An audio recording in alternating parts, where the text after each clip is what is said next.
All right, so in our previous videos, we kind of left off where we were getting an understanding of the stories of Scripture, especially the Old Testament, that are very hard to believe, that our minds can just kind of rebel against. And I want to really emphasize this, that, one of the biggest obstacles we have in our spiritual lives is our amygdala. It flinches at stuff, it perceives threats, it goes, ooh. And this is normal. It's okay. There's a phrase that says, a million difficulties don't even equal one doubt. I don't have an actual doubt about anything that I'm describing in any of these videos. I mean, there may be difficulties, there may be things, but I have seen enough, they say, I've been to the mountaintop, and I have seen the promised land. My eyes have beheld the glory of the Lord. It's like I've seen the big picture. And so the fact that the devil may be in the details is not as phasing for me, because I've seen the big picture. And that's what I'm trying to give you, is the big picture of the Bible, of what's really going on, so you can see the big picture of reality. And so that when you say, okay, like, I've got a little squirrely thing over here, I'm not sure how that fits into the big fractal, you still have the big fractal that makes you realize how everything fits together. And that's really what I'm trying to transmit to you, is that Jesus is the fractal. He is the pattern. He is the pattern of integration, and you are called to participate in the pattern of integration. One of the questions that, as we're getting established and understanding the Bible and hearing about the Catholic faith as the full expression of the Bible's meaning, one of the things that's really confusing here to people is like, okay, first of all, that's really challenging. There's a lot of confusing things about being a Catholic and becoming a Catholic, and do I have to do that? What's the deal there? And the answer is that God invites us all to be together, and that's His plan for us being together. It's like, we all know that, like, if let's say we're all in the New Age movement, we all know we're supposed to be building a global community. We know we're supposed to be building unity. What we've discovered now is where that unity is. We've discovered that unity is in the Catholic Church. And I'm going to explain some more reasons why it's the Catholic Church and not other groups, because it's not arbitrary. It's not like the Catholic Church, if we look at history, it's not that there is kind of like there is a real Christian community throughout history that the Catholic Church is the remainder of. And it's like, it's not that this was an invented religion later on. This was, there was a phrase once where there was a guy talking about Christianity in the early Roman Empire. And they said when it came up out of persecution, and when there was that freedom of religion in the Roman Empire, when it came up, it was already strange. It was already odd. It wasn't something that was a simple, it wasn't like a Bible church that you would find on the corner. It was something as deeply complicated as the Coptic churches in Egypt with their complex, they have this, when they elevate the bread at the consecration, they cut it up with these hundreds of patterns, as it's a cross, like complicated stuff was there. This was not like the tradition of the church looks Catholic. Different groups can argue, the Orthodox, they say, oh, we're the original. You guys left us. But I'm going to really explain why we really have a really good reason, some really good reasons to believe it's the Catholic faith is the full integrative pattern into which all humanity is being gathered. And it's also going to speak to something really important in this video, because as we're getting used to the Bible, as we're seeing these things, we're starting to say, okay, well, what do we do with all the stuff we've learned in other traditions? What do we do with this? And let me just state this at the outset, that the answer to this is Christ assumes all that is authentically human. We've been talking throughout this about the incarnation. Christ takes on flesh. We've been talking about, I've been showing, there was that little pamphlet somewhere, that the incarnation of Christ, He takes on flesh. He's a little baby. He takes on flesh. Becomes man. That's what's supposed to happen, like a chemical reaction in all thought. So, and this is what happens in the Catholic faith. If you look at how this works, it starts to happen even in the Old Testament. It starts to happen. Moses, when he's leaving Egypt, they take the Egyptian gold and they take the mixed multitude, join them. So the stuff of Egypt and the people of Egypt are joined to the Exodus. They're joined to the Exodus. And so what's really profound here is that, there's they're joined to the group, And this is the same thing that happens when the church encounters other ideas. We take the Egyptian gold, we take the philosophies of the world, not because we're stealing from them, but because it was meant to be. Everything in the world is planned as an integrative project. There's a concept called the semi-verbi, the seeds of the word. In every tradition throughout the world, there are things that look like Christianity. There are things that might be able to have things tacked onto them. For example, Nicholas Black Elk, he's up for sainthood. He was a Lakota Sioux holy man. He's been a Catholic saint. But because he understood his Lakota Native American tradition as a kind of Old Testament fulfilled in Christ. And there's a sense in which everything in the other traditions of the world are kind of like Old Testaments being fulfilled in Christ. They're not revealed in the same way that the actual Old Testament is revealed, but there are ways in which they're meant to be integrated into the entirety. Because Christ comes, and it's not only his integration is not only about, where is it? Where is he? I'm trying to get to the end here. It's not only about the shepherds, not only about the Jewish folks, it's about the Gentiles as well. So all the things are meant to be gathered in. This is part of the plan. This is part of the integrative plan from the very beginning. It's in the Old Testament. Like I said about Moses, they want to take the Egyptian gold, but don't make a golden calf. That's the thing. Don't worship the golden calf. Melt it down and make it the implements for the tabernacle. That's what's supposed to happen. We purify everything from culture. It's about the evangelization of culture and the enculturation of the gospel.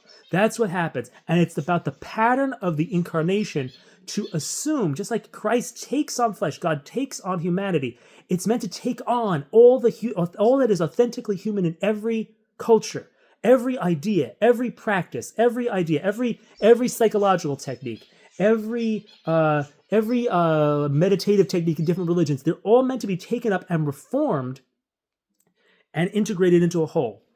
This has been talked about. The church talks about this. There's a thing called the Letter to the Bishops on Some Aspects of Christian Meditation. It talks about how do we enrich our spiritual traditions by taking in things outside, and what are the principles by which you could do that. You have to make it relational. You have to make it Christ-centered. You have to do these things. You have to modify things. That's what Christ does. He purifies things that we've found and makes them the best version of themselves. This is a project where everyone wins. We are all called to be together. And we do have to let some things go. Everyone has something to let go of, and everyone has something to embrace. If you're really like pro-Catholic, the process is not done until everything is integrated. If you're really like, oh, I don't want to be Catholic, well, then you're missing out on what God's doing is the integrative project of all humanity. So the thing is, we have to have the humility to say, okay, I only have a piece of the puzzle. Okay, like let's say there's some insights over here. You know, I'm a Buddhist. You have some insights about how to use awareness. They're not in the full context until you graft them onto Catholicism. And this is not, I'm not just saying this. This is something you can actually see. Like you can see this even in Buddhist traditions, like with Thich Nhat Hanh and how he created engaged Buddhism after seeing what like Christian monks did. There's ways in which these things are meant to mature into full versions of themselves by becoming Catholic, by becoming part of the universal project of reconciliation that Jesus has initiated. And so what I want you to see here is how this plays out, is how this works. Because it's not about discounting everything that we find in other religions. In the Vatican II document, Nostra Aetate, it talks about the value of other religious faiths and how there are rays of truth in them. But the thing is, it's like we've got to bring them back home. We got to bring these truths that have, they're meant to be integrated. That's the thing, is that this is a project of integration and purification. It's a purification and elevation of all human thought to be in an authentic and comprehensive anthropology, a comprehensive understanding of the person that orders all the things together so that we can become. Again, the whole point is to become another incarnation of the Word, to become as to become like Mary, to become like Jesus. This is what is meant to happen. When we have all these techniques, we can better become another incarnation of the Word by assuming all that is authentically human. We can become. We saw, we had the little image of Saint Francis. He's like another humanity of Christ. You can see he's got the little stigmata. We are supposed to become another incarnation of the Word, fully redeeming all that is human. And so that we can really live that out, because then we have all the coping skills we need to be saintly. we could do it better. That, when we have all this stuff integrated, we have all this stuff purified. So that's the whole purpose. And where am I getting this from? Is this just out of left field? Well, no, it's always, like I said, it happened with Moses. It happens, you see that the gospel opens up the promises of God to the Gentiles. You see that now everybody can be part of the family of God, not just the Jewish people. You see this is always the pattern. There's always the pattern of integrating the nations. And then you see this even in the Catholic tradition. You see this in people like St. Thomas Aquinas. He takes in the philosophy of Aristotle. You see this happening all over the place. You even see this in very radical ways. We're going to mention Pope St. John Paul II, but there's pictures of Pope St. John Paul II, and he has a book on his desk by a man named Valentin Tomberg. And Valentin Tomberg was an kind of like a Western occultist. He was interested in the tarot. Now, it's not good. We should not be using tarot cards. But what he was understanding was that there was wisdom in the Western occult tradition. But Valentin Tomberg realized all of a sudden that the incarnation changed everything, that it changed the way reality worked. And so he realized that he had to become Catholic, and that he realized that he also had all this wisdom. So he wrote this really interesting book called Christian Meditations on the Tarot. And I don't agree with everything Valentin Tomberg wrote in it. But the thing is, his project, the substance of his project, and it ended up on the desk. There's a picture of Pope St. John Paul II, very, very good guy here, with this weird book on his desk, because it is the Catholic project to redeem all that is authentically human in every tradition of wisdom. You can't do tarot cards, that's going to invoke weird things, but you can take certain aspects of a wisdom tradition. Nicholas Black Elk, he understood there were certain Lakota rituals he could not do, and certain Lakota practices that could be redeemed. He knew he couldn't call on spirits to do this thing, but he also understood there were certain cultural treasures and certain concepts that were redeemable. They even used in evangelism the Lakota name of God, which was, they used like the traditional name of God in these things. It's like these are real things that happen. There's redeemable aspects in all kinds of stuff. And that's the whole purpose of this, is to really understand that, there's a lot of redeemable things. That's what a redeemer is about. And we're not only saying that, Christ takes on flesh, also Mary takes on the clothing of different countries. We've seen in Fatima, we've seen her, in this outfit, but there's also times when she appears in as almost as African in Kibeho. She in Rwanda, predicting the Rwandan genocide, basically, and trying to prevent that. There's times, and so we see this project of reconciliation that she wants for us. We see this project of reconciliation that she always wants for us to have penance and prayer, so we convert and we avert wars. She was very much concerned about Russia and the spread of of what was going to happen with like the World War II and stuff like that. That's why she showed up in Fatima to get everybody to pray the rosary to prevent World War II, but we didn't do it. It's like so we got a problem. And so the thing is, there's all these beautiful things that she appears around the world. And one of the things that's amazing is that I don't have a picture of it right here. I wonder if I have my other phone. I'll show it to you if I can get my other phone out and get a picture of it. But obviously, one of the most famous images of Our Lady is Our Lady of Guadalupe. So let me see.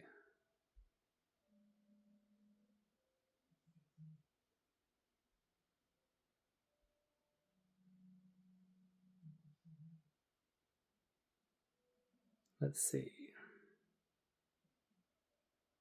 So here it comes. So what I want to show you is the image of Our Lady of Guadalupe, which the image of Our Lady of Guadalupe, as you can see here, is Our Lady, but there's many miraculous things about the image. It kind of appeared on this piece of cactus fiber from this little peasant man. It appeared on his cactus fiber. It's still on this fiber, and it's still there today. It should have rotted a long time ago. There's all different miraculous things about it. But basically, the story here is that this, and look, there's things that are complicated about it. Okay, like there's some pieces seem to be painted onto it, but there's some pieces that don't seem to make any sense, and there's some, but it shouldn't be there at all. It's been like, there's a lot of miraculous and odd things about it. There's a bunch of odd stuff going on with this item, and so we can be certain that there's a sense of, okay, this is we can say this is miraculous. And the thing is that this is a beautiful thing because it shows the symbolism of Aztec culture. She shows up in a way that the Aztec folks were able to understand exactly what was going on using their own cultural symbolism. And it also has all the symbolism of the book of Revelation in it. So, if you think about it, the woman clothed with the sun, that's basically with her standing on the moon with a crown of 12 stars, all these things. If she's able to miraculously make something appear that integrates the symbolism of Aztec culture, their symbolic system, and the system of the Bible, what's really happening here is an integrative project. And Mary is the one who, she is this perfect evangelist showing up in all different cultures in their outfits. And that is what Christianity is about. She is our mother. She showed up even in India. She showed up, there's Our Lady of Good Health. And she always shows up to humble people. She appears on the clothing of this of Saint Juan Diego. She appears on his clothing, and she honors these humble people. The gospel is about all of us. Everybody gets to be part of it. We always have to be small. We always have to be broken. We always have to be little people. That's what we have to be. That's what it's calling us to be. We don't have to be something special, and that we are something special. Because she comes to Saint Juan Diego. She comes to the shepherd children of Fatima. She appeared to some kid, in the shrine of Our Lady of Good Health. It's like these are not people who are like, hey, high and mighty people. You know what I'm saying? So what we want to understand is, she has come in an integrative project. Christianity is an integrative project. It allows us to take all that is good, all that is authentically human from all the other techniques we've had. I mean, there's videos I've made about how to do this exactly. Like there's models of, okay, this religion trains this faculty, this one trains this faculty, this one trains this faculty. Okay, here's the instrument panel of, if you were a doctor, here's your scalpel, here's your this, here's your that. And then you can lay out all the different coping skills of the religions because they all train certain things. And then you say, oh, now this is the full body workout. This is mixed martial arts. We're making something out of all the traditions. And that's what Catholicism is doing. It's not making a mishmash. It's making an organized meal that gets rid of the things that don't match into it. It's just expanding these it's expanding things so that all the information, all the good food of all humanity is kind of being organized into one harmonious meal. So we can all gather together, all work on this project of making this giant meal, and we can all be brothers and sisters and all get to eat everything and have the best nutrition possible. And that's how we're going to become the healthiest that we could be and look like the sons and daughters of God that we're supposed to be. And that's what this is all about. So that's what Catholicism is. That's what this is. It's the integrative process that's happening inside humanity based on the pattern of the incarnation and the teachings of the Immaculate Conception, as she shows up around the world to do that. So what I want to do now that we've kind of thought about that, and we kind of see this relationship between, everything, basically all the other traditions help us have methods of bringing heaven to earth, whereas the core tradition helps everything go to heaven. So it's kind of like the Buddhists show how to expand into the territory of awareness. The Stoics and the cognitive therapy show how to expand into the territory of mind. But the whole thing, what we're expanding is the message of salvation, is the transformative message of Christ. So everyone has something to offer each other. It's just who has the central pieces, who has the side pieces, and how are we building up the fullness of what the Christian religion is, this integrative religion, this mixed martial arts religion, this multi-skill religion, which is both rooted in the original disciplines of traditional Catholicism, yet expands into all those things redeemed from the rest of the psychological and spiritual traditions of the world. That's what we're doing. And so it's this gigantic integrative process, but you can see that it's not that I'm making up that there's an integrative process. It's throughout Scripture. It's this whole thing of Moses with the purifying the Egyptian gold and bringing in the mixed multitude. Jesus expanding to the Gentiles. It's like all these things. Our Lady appearing in all cultures. It's like this is what it is. Christianity is an integrative thing, and that's what we've been saying all along. It's like there's this flowing stream of integrative truth, and the Bible. We keep coming back to the Bible. The Bible is this integrative book of history of how this stream has flowed down through history. And when we enter into this, we realize that when we enter into the scriptural tradition, when we enter into the spiritual traditions of Catholicism, when we enter into the sacramental traditions of Catholicism, we're part of this reconciling thing, which is kind of like a big water. It's like it's like a big slide of water, and it's catching the other religions, the other philosophies like boulders, and it's grinding them up and it's smashing them, and it has all this power and it's driving it through. And so it's like it's purifying everything, and everything's being ground up into something that's harmonious, flowing together. And that's what this powerful stream is, coming down through history. And that's what comes down to us through the Bible, through the sacraments, through prayer, through the lives of the saints, and everything else. That's what that's the power that we're plugging into. That's going to purify us and transform us. And so that's what I want to talk about. I think I'm going to leave it there, because that kind of makes this just all about. Actually, I'm going to do it this way. It makes it all. Well, we'll stop it here, because what we're going to do in the next one, we're going to make a section about why Catholicism. Like, we kind of see in this video, like, what do we do with all the complexity of what we've learned in other things. Now we're going to go into why Catholicism. Why is it the integrative path for us personally? Why is it the integrative path for the world? What's the Pope have to do with it? And I think that's where we're going to go next. And it's going to be like, it's going to be, I think, speaking to a lot of the wounds in ourselves, maybe. So I'm going to try to do my best to kind of smash something together.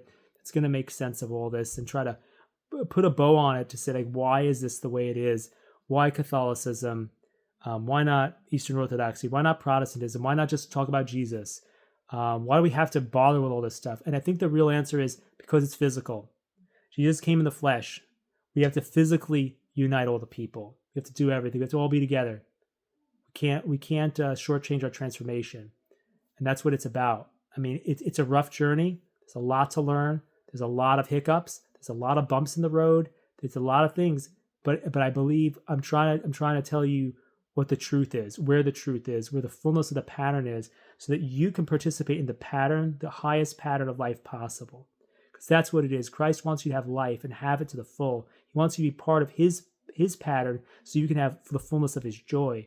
And that's what it is. The more we participate in his pattern, the more we'll be able to participate in his joy. And so we're going to talk a little bit on a few different levels of how that can work. As we go into the next section, and I understand a lot of this is just kind of like free association. I don't know if this is helpful. I'm just kind of sharing all different concepts, all different ideas, and the hope is that when you're thinking about these things, something's going to click, something's going to make a difference for you, and something is going to be accessible. You're going to start to see the pattern, because the thing is, what I'm really showing you is a fractal. I'm not speaking linearly. I'm not like, here's A, B, C, D, E. There's like a little thing here. I have this little booklet, which is like a little fun children's booklet about, it's kind of how do you go to mass? How do you do all these things? But it's linear. What I'm trying to communicate to you is a worldview. I'm trying to communicate to you fractals. I'm trying to show patterns. I don't want to just give you a fish. I want to teach you how to fish. I want you to see the patterns, so that you can start making your own connections and start seeing the pattern everywhere. Because once you start seeing the pattern, your eyes are going to be open. That's the whole thing, is that, and I want to just bring out, there's the little picture of the Eucharist fell down.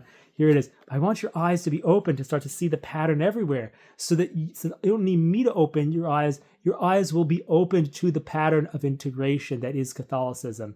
And so that's what I want us to do in our next video. So I'm going to pause it here, and we're going to go into a few things in the next one.